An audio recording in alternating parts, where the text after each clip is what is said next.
Hello friends, જય શ્રી કૃષ્ણ. સ્વાગત છે તમારું માય કિચનમાં. આજે આપણે બનાવીશું લીલા વટાણાનો પાઉં રગડો. આ પાઉં રગડો આહાર મળે છે તેવો જ ચટપટો અને ટેસ્ટી બનશે.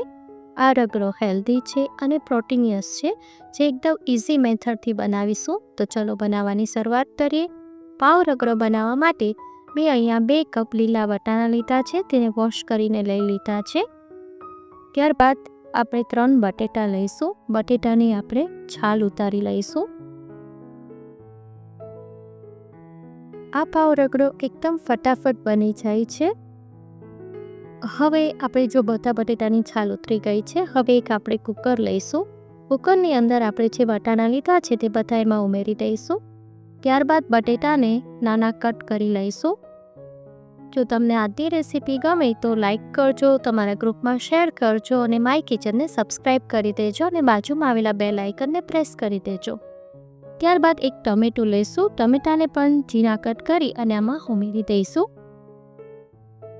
બધું જ ઉમેરી અને એની અંદર આપણે 2 ગ્લાસ પાણી ઉમેરવાનું છે.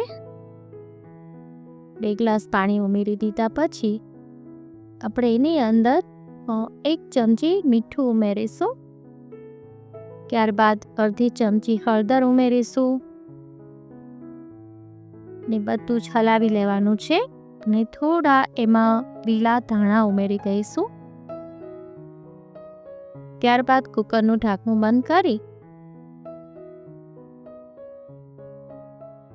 અને આપણે મીડિયમ ફ્લેમ પર કરવાની છે. મીડિયમ ફ્લેમ પર 3 વિસલ થઈ જાય એટલે આપણે નીચે ઉતારી લઈશું. ત્યારબાદ આપણે ગ્રેવી તૈયાર કરવાની છે. એના માટે મેં આ મિક્સર જાર લીધું છે. એની અંદર 3 લસણની કળી, 1 ઇંચ આદુનો ટુકડો, 2 લીલા મરચાં અને ત્યારબાદ 2 કાંદા ઉમેરીશું.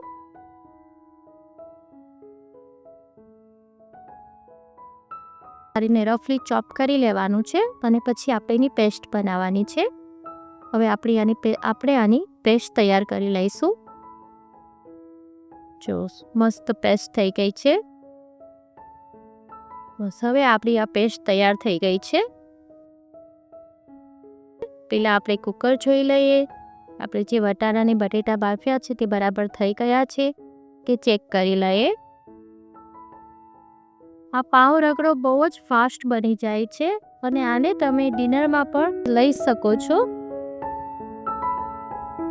જો વટાણા પણ સરસ ચડી ગયા છે. હવે એને આપણે થોડા મેશ કરી લઈશું. અને આપણે વટાણાને એકદમ મેશ નથી કરવાના, થોડા આખા રહે એ રીતે રાખવાના છે. જો આ રીતે થોડા વટાણા આખા રહે એ રીતે આપણે મેશ કરીશું. મસ્ત મેશ થઈ ગયું છે. હવે આપણે એક કડાઈ લઈશું. તેમાં 4 ટેબલ સ્પૂન ઓઇલ લઈશું. ઓઇલ થોડું ગરમ થાય એટલે 1/4 ટીસ્પૂન આપણે જીરું ઉમેરીશું. જીરું ઉપર આવે એટલે અડધી ચમચી હિંગ ઉમેરીશું. ત્યારબાદ એની અંદર જે આપણે પેસ્ટ તૈયાર કરી હતી કાંદા અને લસણની ને બધાની, એ પેસ્ટ ઉમેરવાની છે. પછી અડધી ચમચી મીઠું ઉમેરીશું.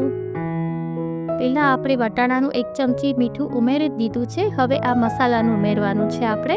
1 ચમચી ધાણા જીરું પાવડર, 1 ચમચી મરચું પાવડર. આ બધું જ મિક્સ કરી લેવાનું છે તમારે. આ રીતે મિક્સ થઈ જાય પછી એની અંદર 1/4 ટીસ્પૂન આપણે સંચળ ઉમેરીશું.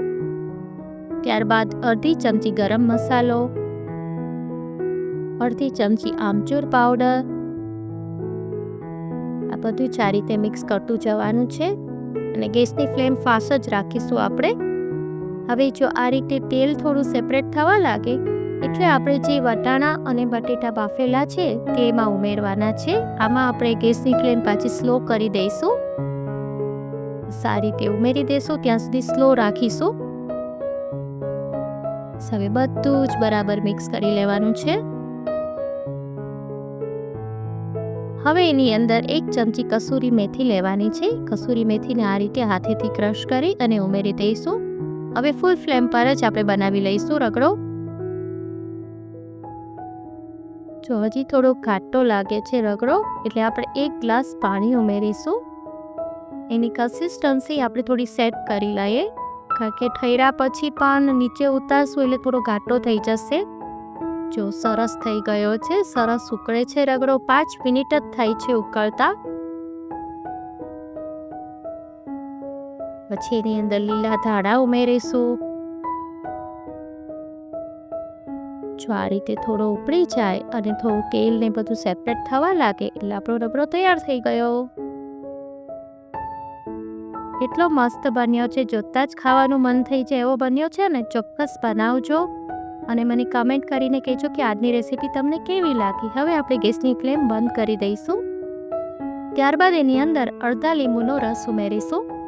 એને થોડું ખલાવીને મિક્સ કરી લઈશું. હવે આપણે પાવ રગડો બનાવવાનો છે એટલે રગડાને સર્વ કરીશું. પાવ રગડો બનાવવા માટે આપણે 1 નંગ અહીંયા પાવ લેશું પ્લેટની અંદર. એને આ રીતે મીડિયમ ટુકડા કરી લેશું પાવના અને બધા જ પ્લેટમાં આ રીતે સ્પ્રેડ કરી દેવાના છે. પછી એના ઉપર આપણે જે રગડો બનાવ્યો છે તે ઉમેરવાનું છે.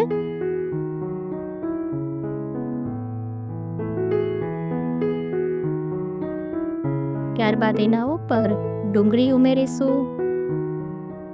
હવે બધી ચટણીઓ ઉમેરવાની છે. આના ઉપર આપણે લસણની ચટણી ઉમેરીશું. ત્યારબાદ ખજૂરની ચટણી ઉમેરીશું. તમારે ચટણીની રેસીપી જોતી હોય તો ડિસ્ક્રિપ્શન બોક્સમાં એની લિંક આપેલી છે. ત્યારબાદ એના ઉપર સેવ ઉમેરીશું. આ ચટણી તમે એકવાર બનાવી લો અને ફ્રીજમાં સ્ટોર કરી લો તો 6 મહિના સુધી કંઈ નથી થતું. પછી મસાલા સિંગ ઉમેરીશું. મસાલા સિંગની રેસીપી પણ તમને લિંકમાં ડિસ્ક્રિપ્શનમાં આપી દઈશ. ત્યારબાદ એના ઉપર ઝીણા સમારેલા ટમેટાં ઉમેરીશું. લીલા ધાણા ઉમેરીશું. થઈ ગયો આપણો પાવ રગડો તૈયાર છે ને, એકદમ ઇઝી. પછી ચાટ મસાલો સ્પ્રિંકલ કરી લઈશું. જો તમને આજની રેસીપી ગમી હોય તો મારી ચેનલને સબસ્ક્રાઈબ કરવાનું ના ભૂલશો. ફરી મળીશું એક નવી જ રેસીપી સાથે. Till then bye bye.